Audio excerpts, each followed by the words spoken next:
एक रंका और वंका नाम के दो पति पत्नी भगत थे। एक उनकी लड़की थी वंका, और तीनों बहुत अच्छे भगत थे। उसी समय नामदेव भी परमात्मा का शिष्य था, उन्हीं का साथी यानी गुरु भाई था। रंका, बंका और वंका, वंका उनकी लड़की थी। और उस समय परमात्मा अपने अनुसार, जैसे आप वेदों में भी दास ने बहुत बार प्रमाण दिया है कि परमात्मा 3 सतिथि में रहता है। एक सतिथि में सतलोक में रहता है, एक सिंहासन के ऊपर विराजमान है बहुत बड़े गुम्बद के अंदर, और एक रोमकूप में करोड़ सूर्य करोड़ चंद्रमा मिला दे ऐसे उनकी एक रोमकूप का प्रकाश है, पूरी बॉडी का कितना होगा। और दूसरी सतिथि में प्रत्येक युग में एक बालक का रूप धारण करके किसी सरोवर के अंदर कमल के फूल के ऊपर आकर विराजमान होता है। सहशरीर आते हैं, सहशरीर फिर यहाँ लीला करते हैं, तत्वदर्शी संत की भूमिका करते हैं, और एक जनसाधारण की तरह एक जीवन जीकर एक लीला करके सहशरीर चले जाते हैं।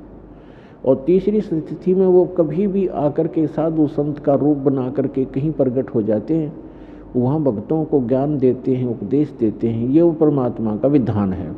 तो तीसरे विधान अनुसार वो परमात्मा पहले तो कहीं प्रकट हो जाते थे, क्योंकि पहले कन्वेंस थी नहीं, अक्षेत्र के लोग दूसरे अक्षेत्र को नहीं जानते थे, और साधु संत आते थे। कई साधु संत ऐसे होते थे जो अपना परिचय ही नहीं देते थे, और भक्त भी ज़्यादा जानने की चेष्टा नहीं किया करते थे। तो इस प्रकार परमात्मा वहाँ रहा करते थे एक संत के रूप में। रंका, बंका एंड वंका, और नामदेव तथा अन्य ग्रामीण गांव के लोग बहुत से उनके शिष्य बने थे। अब नामदेव जी को परमात्मा ने ओम मंत्र दिया था। ओम नाम का जाप वो पहले ही करता था, भगवान की शरण में आने से पहले ही।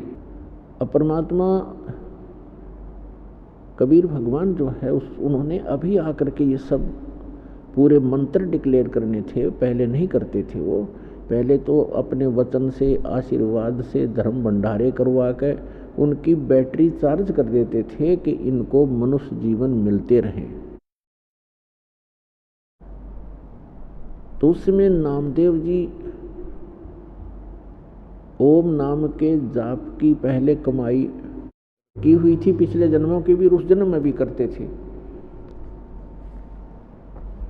लेकिन परमात्मा ने उनको सतनाम नहीं दिया था तब तक, क्योंकि जब तक परीक्षा खरे नहीं हो जाते भक्त तो सतनाम नहीं दिया जाता था। पहले तो बिल्कुल ही नहीं दिया जाता था, एकाध भक्त को दिया गया था, उसको फिर प्रतिज्ञा करवा दी थी कि आगे किसी को बताना नहीं।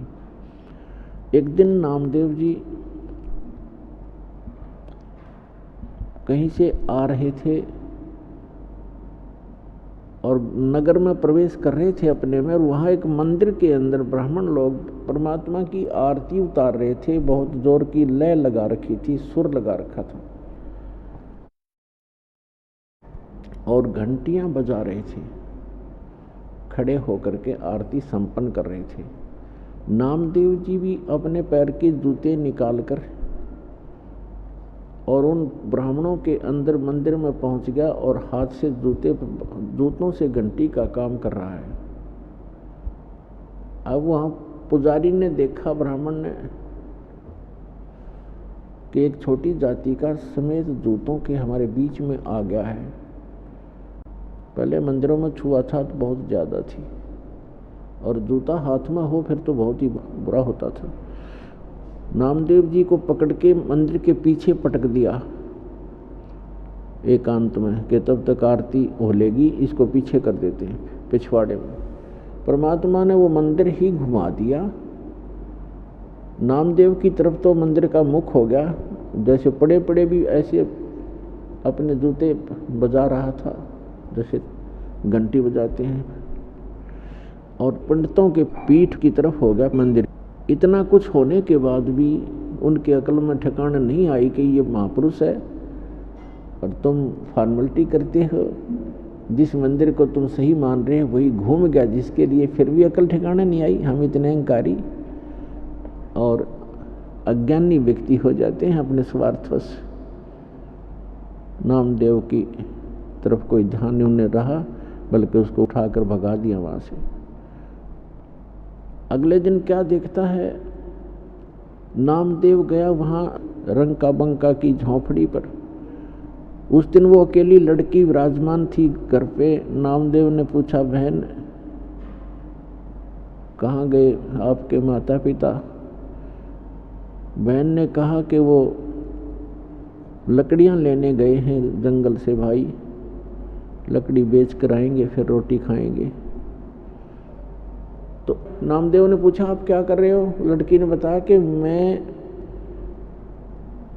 गुरु जी के हाथ का चोट लग गई कल, उसके लिए पट्टी बना रही हूं। और नामदेव भाई कुछ ध्यान कर, तू कुछ आगा पीछा नहीं देखता है, भगवान को दुखी मत कर ज्यादा। गुरु जी को कल तेरे मंदिर को घुमाने गए थे भगवान गुरु जी, और उनके हाथ में चोट लग गई।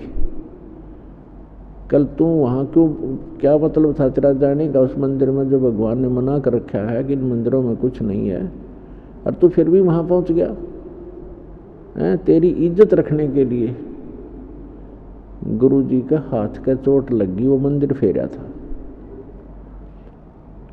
अब वो उसका यकीन नहीं हुआ कि गुरु जी तो वहां दिखाई नहीं दे रहे थे कहीं पर भी। कहने लगी कि कब जाएगी गुरु जी के पट्टी बांधने? कभी जा रही हूं, आ मेरे साथ। नामदेव साथ गए। गुरु जी के दोनों हाथों को उस लड़की ने पट्टी बांध दी।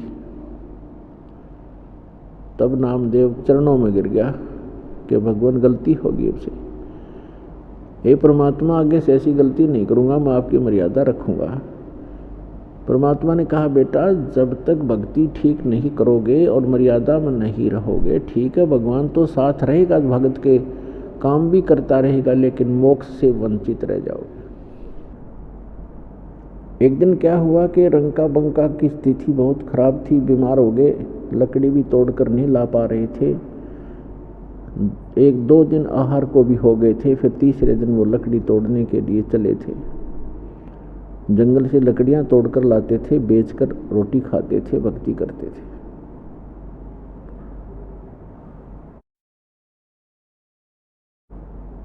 नामदेव ने कहा गुरुदेव से कि गुरुजी आपके भक्त रंका और बंका बहुत ज्यादा निर्धन हैं, थोड़ा धन दे दो उनको। परमात्मा बोले, भाई धन तो दे दूं पर वो लेना नहीं चाहते।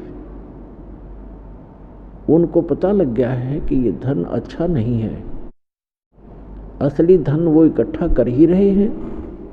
कबीर सब जग निर्धना धनवंता ना कोय, और धनवंता सो जानिए जिस पर राम नाम धन होए। नामदेव बालक था, बालक बुद्धि हमारी, हम चाहे कि भगवान के साथ रहें तो भी अपनी बुद्धि का प्रयोग हम करते ही रहते हैं।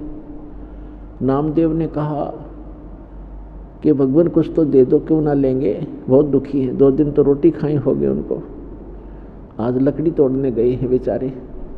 परमात्मा बोले चल मेरे साथ। तो भगवान ने एक थैले में जेवर भर लिए, जेवर आभूषण सोने के अच्छे 1 किलो 2 किलो के लगभग, और रंका बंका जंगल से लकड़ी तोड़कर आ रहे थे, रास्ते में डाल दिया। वो थैला खाली करके एक झुंड की आड़ में दोनों बैठ गए, गुरुदेव और नामदेव। आगे आगे रंका जा रहा था, उसका पति। बंका थोड़ी पीछे आ रही थी 100 फुट दूरी पर। धीरे धीरे, वृद्ध थे, कमजोर भी थे शरीर से, सिर पे लकड़ियां थी, धीरे धीरे आ रहे थे। तो रंका ने पहले देखा सोना पड़ा है बहुत घना, पीछे देखा अपनी पत्नी की तरफ कि कहीं उसके मन में दोष ना आ जा, औरत को गहने बहुत प्रिय होते हैं। तो उसने क्या चाहा कि पैर से उसको ऊपर मिट्टी डाल दो सोने पर, ताकि पत्नी को दिखाई ना दे कहीं, या नीयत खराब ना कर ले, भक्ति बिगड़ जाए इसकी। अब उसकी पत्नी ने दूर से देखा कि पति खड़ा क्यों हो गया, क्या कर रहा पैर से, क्या दिक्कत आ गई उसको।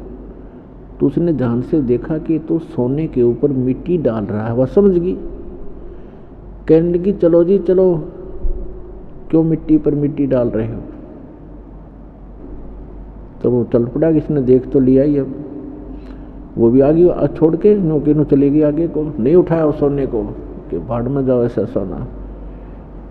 परमात्मा कहते हैं साईं इतना दीजिए जा मैं कुटुंब समावे, हम भी भूखे ना रहती थी ना भूखा जावे।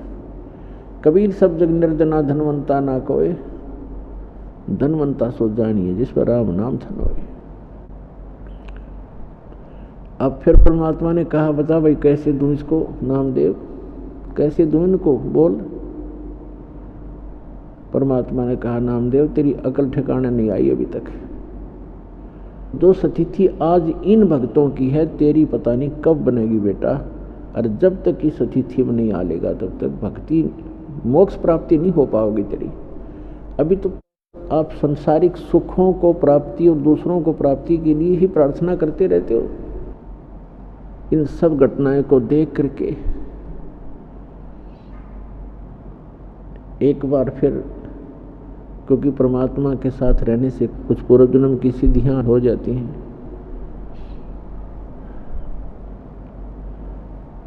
तो इस प्रकार पुण्यात्मा नामदेव जी को फिर परमात्मा ने पुनः उपदेश दिया, दोनों मंत्र दिए, तब उस पुण्यात्मा का मोक्ष हुआ।